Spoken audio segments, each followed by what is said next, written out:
Okay. Brigadier, I know for a fact that the British High Commissioner said that it seems as though Guyana would have to come on the review.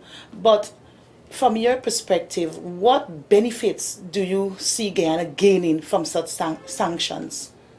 Well, the sanctions inevitably will affect all Guyanese citizens.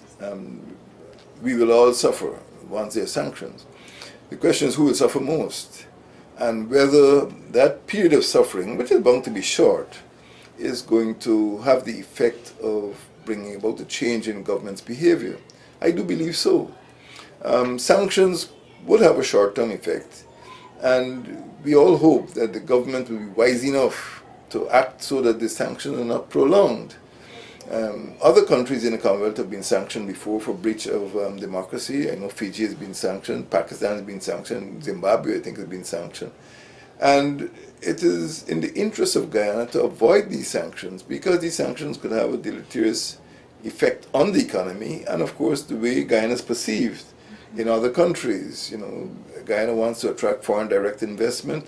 Guyana wants tourists to come. Guyana wants to be able to access donor funding, you know, around the world.